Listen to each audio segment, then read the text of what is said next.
En el Congreso CMS de Recuperación Judicial se abordaron retos y buenas prácticas en el sector financiero, pero bajo tres perspectivas. Y una de ellas, tomad nota, era LegalTech. ¿Vale? Entonces, el sector de recuperación judicial se caracteriza por una gestión masiva de datos, por tener una serie de procesos repetitivos, oye, y también porque mueve mucho negocio. Entonces, LegalTech ahí me encuentra un escenario ideal en ese territorio. Nosotros estuvimos en el Congreso, como no podía ser de otra manera, con Josep Sarvent y con Carlos Ibáñez. ¿Estáis de acuerdo con esa perspectiva LegalTech de la recuperación judicial, chicos? Tú primero, Josep. Pues sí, hombre, la verdad es que es un sector que está creciendo cada día más, que por suerte para nosotros, para ambas empresas, para MC y para IDEA, requiere muchísima tecnología en su crecimiento. Es un sector que está adquiriendo potencia y tracción. Carlos, ¿estás de acuerdo?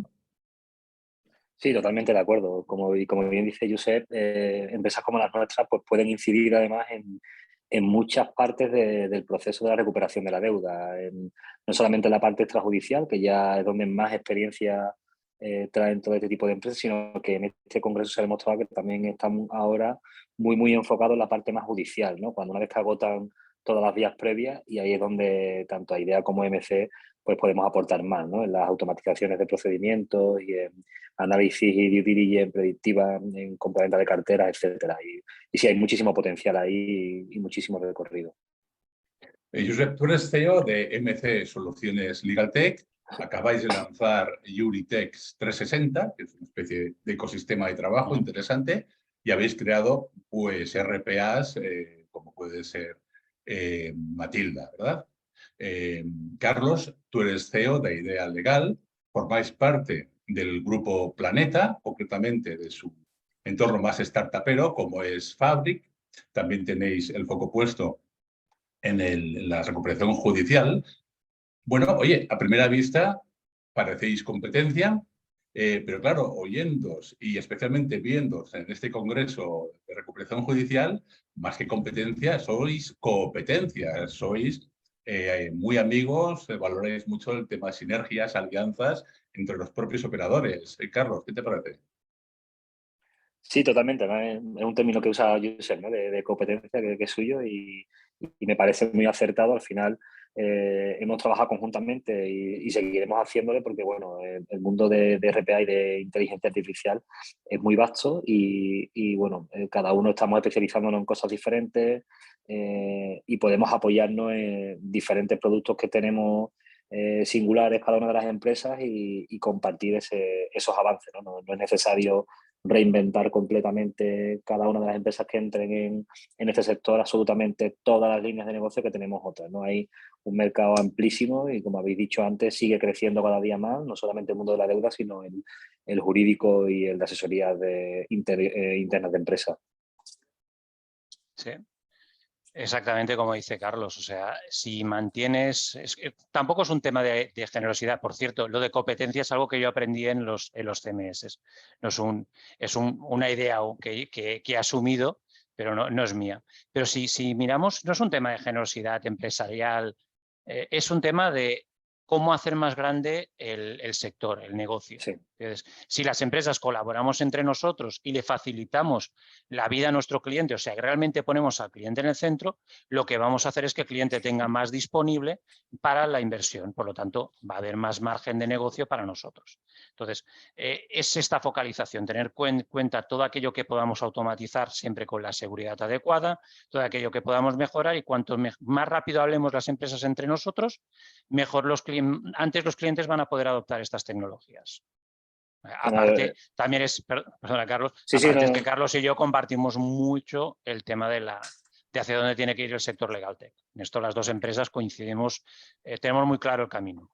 Sí, la visión es muy similar y lo otro que lo estuvimos hablando también, que con toda la entrada de la nueva IA generativa y modelos fundacionales, al final tendremos a modelos abiertos en un futuro más o menos próximo, donde tendremos que trabajar en la parte más específica y nosotros encargarnos de aterrizar toda esa tecnología, empaquetarlas en productos que sean útiles y usables para los clientes, ¿no? Entonces, bueno, hay un campo inmenso en el que trabajar y como bien decía, no tiene sentido ponernos a trabajar todos en lo mismo cuando hay más de 9.000 millones de euros en este tipo de servicios que directamente están ocultos y que no salen a la luz, ¿no? Por falta de servicios y de productos. En este congreso hubo una mesa súper interesante, Justicia Digital. Tuvimos la suerte de asistir los tres, además. Y digo suerte porque participaba el gran magistrado Joaquín Delgado. Joaquín planteó una serie de retos muy top para la Administración de Justicia.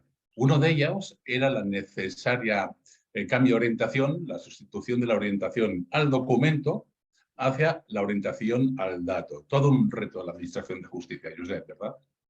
Totalmente, y es algo que ya hace mucho tiempo que abogamos. El cambiar que la administración no trabaje con N documentos, sino que trabaje con un repositorio donde tengamos datos, o sea, la información codificada en N medida es la base para que se pueda automatizar, se pueda intercambiar esta información de forma más óptima, es que no es mejor, óptima, y con lo cual llegaremos al punto de ahorro de costes, eficiencias y sobre todo evitaremos toda esta reiteración de trabajos que tenemos actualmente. Aunque precisamente todo el tema de la inteligencia artificial nos mejora mucho la capacidad de interrogar a determinados documentos de una forma sencilla, pero evidentemente si vamos a la base, si tenemos la información codificada, todo va a ser muchísimo más eficiente y mucho más seguro. Sí, 100% de acuerdo. Al final es clave tener un glosario y un repositorio de datos y de tipología de campo, que esté todo correctamente etiquetado, que cada cosa se llame por su nombre y no dependa de un juzgado o de otro quien lo atienda. Y esa orientación al dato en vez del documento es lo más importante. Más allá de que además es el primer paso hacia la integración del expediente judicial electrónico y hacia ya procesos donde se aplique IA a nivel predictivo y automatizaciones dentro de la Administración de Justicia, ¿no? Pero ese primer paso, como siempre decimos, ¿no? Si metes basura, sacas basura, pues es lo más importante solucionar a día de hoy, que Josep y yo y todos los equipos nuestros estamos perdiendo una gran cantidad de tiempo y recursos simplemente en depurar información que viene mal, ¿no? Y no tendría que ser así. Pero si os acordáis, en esa mesa, además, también se habló, no recuerdo quién, de que la velocidad diferente que llevan, por un lado, los operadores jurídicos, pues como podéis ser vosotros, y por otro lado, la que lleva la Administración de Justicia. Carlos, ¿qué problemas puede haber en esta descoordinación, en esta diferente velocidad? Bueno, eso es lógico, ¿no? Al final trabajan con datos de millones de ciudadanos y es normal que tengan esos problemas. También es un problema, como bien dijo Joaquín Delgado, de recursos de la Administración. Justicia no tiene los recursos económicos que otros organismos como Hacienda. Y también comentaba una letrada de Administración de Justicia, un tema muy interesante, y es que se ha perpetuado, es algo endémico dentro de la Administración de Justicia, la rotación de puestos y la interinidad. Entonces, entran perfiles que no están formados, en cuanto se forman, rotan a otros juzgados y había un problema de formación también del equipo, ¿no? Que es lo que comentaba en un principio el magistrado, que cuando integraban el expediente judicial electrónico o soluciones como el SNET, pues bueno, tardaron bastante tiempo en aprender a manejarlas por falta de conocimiento simplemente, ¿no? No han tenido un sistema de seguimiento y un onboarding que les permita utilizarlo. Correcto, y sobre todo hay que entender que viven en una situación de saturación, Sí. pero esa saturación precisamente la tecnología puede corregirla muy bien, evitando que determinados procedimientos que son muy sencillos sigan el mismo circuito que procedimientos que son más complejos. O sea, la mayoría de asuntos monitorios podrían ser muy fácil, de una forma relativamente sencilla, automatizarse en el lado del juzgado, igual que las ejecuciones, con lo cual el organismo tendría más tiempo disponible para dedicarlo a procedimientos que requieren mayor atención, con lo cual redundaría en beneficio para todos. Es donde la tecnología puede aportar muchísimo y solucionar ese problema de saturación.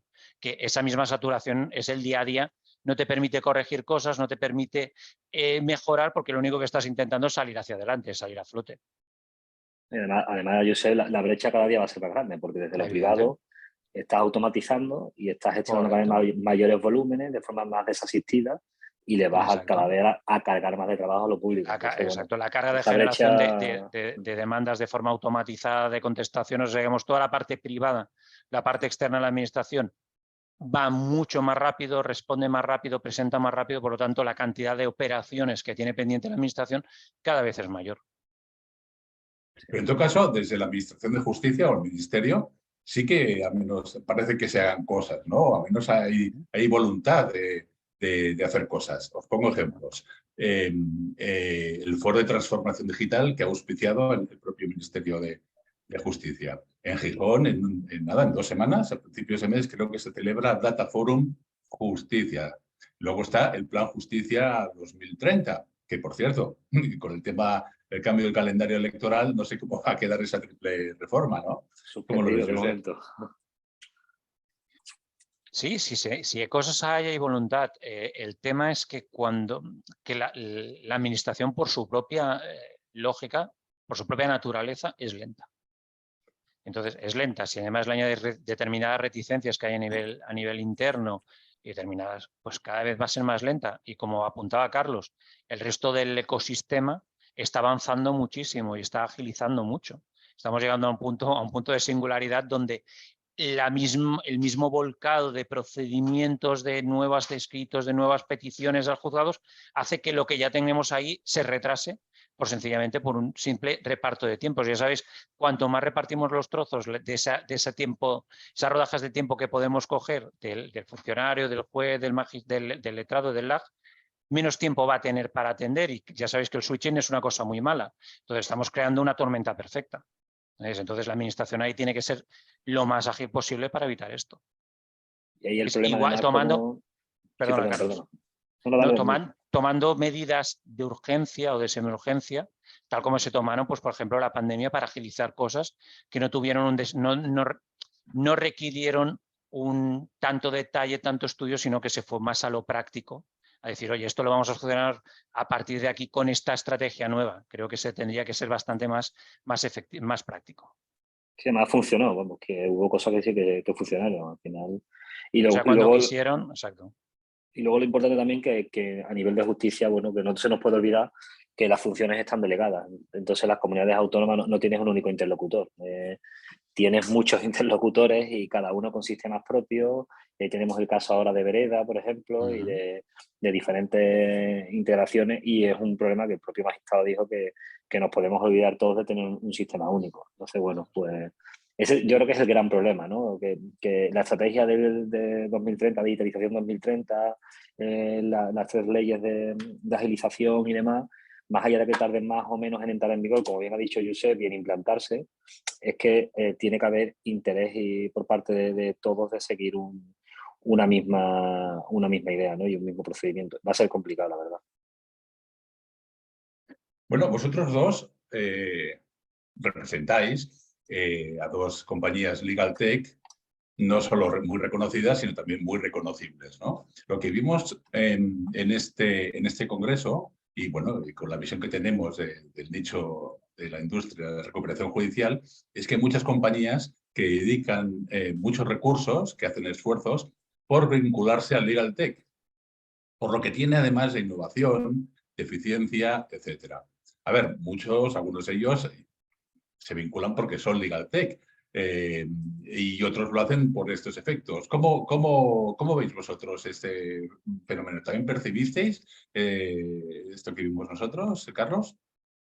Sí, bueno, hay mucha eclosión en los últimos años sobre la tendencia Legal Tech y han surgido muchas startups y demás. Sí que es cierto, lo comentábamos el otro día, Josep y yo, ¿no? Que bueno, al final Legal Tech es un adjetivo que es muy claro quién se lo puede atribuir, ¿no? Y son empresas que a partir de la tecnología pues impacten en el mundo legal, ¿no? Es lo que llevamos nosotros ya 10 años haciendo desde la idea y Legal Innovation. Y bueno, nosotros sí que nos sentimos empresas muy legal tech, ¿no?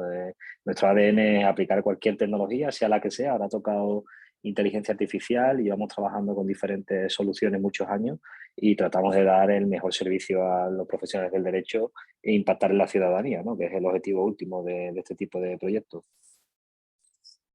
Sí, bueno, abundando un poco en lo que comentaba Carlos, hay muchas entidades que por un tema de porque mola se han puesto la etiqueta de LegalTech. LegalTech o generas tecnología o la utilizas como el core de tu negocio legal, ¿no? Si tu core, o sea, aunque tú no generes tecnología, pero si tu core de manera de gestionar procedimientos, asuntos, es tecnología, o sea, si tú con la tecnología tú no puedes funcionar, te puedes considerar una LegalTech. Pero hay muchas entidades que continúan funcionando exactamente igual que funcionaban antes, con los mismos métodos, los mismos procedimientos, etcétera, y que sencillamente se han puesto la etiqueta de LegalTech, pues porque viste o porque han hecho un determinado desarrollo lateral, ¿qué tal? Pero no son LegalTechs. Además, se nota y se ve que entidades tienen esa manera de ser. Además, vosotros también participasteis, fuisteis ponente en una mesa auspiciada por Global Legal Tech Hub. El título era, dejadme leer, Presente y futuro de la tecnología legal, ¿no? La mesa estaba moderada por Alberto Ferrer, vicepresidente del Global Legal Tech Hub, y claro, tenía que salir sí o sí la inteligencia artificial generativa, ChatGPT, etcétera. La verdad es que fue un debate muy, muy interesante que iba entre lo apocalíptico y un surtido de oportunidades muy bestias para las profesiones jurídicas. Yo qué sé, hacerme un poquito de resumen de conclusiones. Carlos, por ejemplo, empieza tú. Bueno, le dejo a José la parte más técnica, que fue lo que comentó más, ¿no? Y yo, bueno, las conclusiones que sacamos al final es sobre el mundo a dos velocidades que vamos a tener a nivel legislativo, ¿no? Que es súper clave, como en Europa se está abogando mucho por la restricción más extrema y una hiperregulación en favor de los derechos fundamentales, como creo que es lógico y tiene sentido, de lo que comentábamos, ¿no? Que será será humanista la inteligencia artificial o no será, porque acabará con nosotros, ¿no? En esa visión apocalíptica. Y cómo el propio Sam Altman, el CEO de OpenAI, pues pedía al Senado de Estados Unidos, ¿no? la regulación. Después, cuando le han dicho que en Europa le van a aplicar la regulación, ya se ha quejado. Entonces quiere regulación, pero que no la aplique, ¿no? Es un poco raro la dualidad, ¿no? Que es un poco Un poco incoherente el cínico, tema. quizá, ¿no? Sí. También. Pero bueno, fue muy interesante porque, como tú decías, ¿no? La charla dio para mucho y estuvimos hablando desde el punto de vista técnico, cómo llegaremos a la singularidad mucho antes de lo que se esperaba hace unos años, ¿no? Por el avance de la tecnología y la forma tan exponencial en la que está corriendo, y cómo vamos a poder solucionar grandes problemas, pero también va a haber una parte de pacto social y de problemas asociados a perfiles que van a desaparecer, grandes cantidades de personas que se van a quedar en desempleo, y otra serie de problemas más sociales que técnicos que habrá que resolver, ¿no? Y bueno, ya le doy el paso a Josep para la parte técnica que la maneja mejor que yo. La verdad es que es lo que estamos viendo con todas los diferentes motores, las diferentes propuestas de cada una de las grandes empresas. Aquí, bueno, tenemos a Microsoft y a Google, pero bueno, no hay que dejar a terceras entidades y la gente pues de código abierto y demás, que también están haciendo sus desarrollos muy interesantes, y lo que no, o sea, el impacto que vamos a tener va a ser tan transversal en toda la sociedad, en todas las capas, que lo único que podemos dedicarnos es a ver cómo lo asumimos, cómo le damos un entorno seguro, cómo consumimos correctamente esta información, porque no todo es ChatGPT, sino que la tecnología es, diríamos, el GPT, la inteligencia artificial generativa, y ahí hay muchísimo camino que recorrer, hay que ver hasta dónde vamos a llegar. Estamos en una vorágine, cada día salen nuevas cosas, nuevas maneras de entrelazarla con lo ya existente, cosas que antes eran muy, muy complicadas de hacer. Los trabajos de desarrollo además se convierten en trabajos de horas, por no decir minutos. O sea, estamos empezando a imaginar hasta dónde va a llegar esto, pero realmente no lo vamos a ver hasta dentro de unos meses. Sobre todo, estamos con un modelo nuevo que todavía está en beta, hablemos de GPT-4 o de Palm 2 en el caso de Google, Pero bueno, es que ya nos están amenazando, entre comillas, pues que tendremos un GPT-5 antes de final de año. Estos modelos, cuanto más tokens, cuanto más ideas, más conceptos por definir, mayor es su vector de relaciones, más cosas hacen. Decían otro día, hace 2 semanas ya, la gente de OpenAI, en un post que habían descubierto 187 comportamientos emergentes en su motor de GPT-4, y es una auténtica locura, porque un comportamiento emergente es algo que hace, que tú no le has programado para que nada, para que haga, y descubres que hace. O sea, que de alguna manera ese sistema ha generado una nueva funcionalidad que no tenía. Y es esto, exacto, que no estaba prevista. Y esa plasticidad, o sea, creo que uno de los argumentos más importantes de esta nueva tecnología es lo plástica que es. Nuestra manera de conectarnos con ellos, con ella es a través de preguntas. No hay nada más humano que preguntar. Pero es que encima la gente de Palm, no nos olvidemos, gente de Meta, con su nuevo modelo de hipersegmentación de imágenes y demás, está preparando un modelo donde la inteligencia artificial responde a sonidos, a imágenes, a mapas de calor, a mapas de profundidad. Se están planteando hacer que responda a sonidos, incluso ya os diría a sabores. Entonces, claro, le estás dando los mismos inputs que tiene un cerebro humano. ¿Ves? O sea, vamos a ver hasta qué punto esta tecnología va a llegar. O sea, estamos viviendo una revolución. Tuvimos la suerte de estar con la gente de Amazon también y nos enseñaron Titan, que es la generativa suya. Y una de las cosas interesantes que mostraban era que los resultados que te ofrecían te mostraban los 3 más próximos y el scoring, ¿no? Que tenía, la aproximación de los pesos que le habían dado. Porque ellos sí son muy conscientes de esa necesidad de entender que los comportamientos sean entendibles, ¿no? Esa transparencia de las decisiones. Pero lo mismo, igual que comentaba Josep, IBM con Watson X, y todas están integrándose con todos los sistemas abiertos y con otras startups de inteligencia artificial, y tienen clarísimo que el modelo será abierto y que, igual que, como tú comentabas antes, la competencia, ¿no?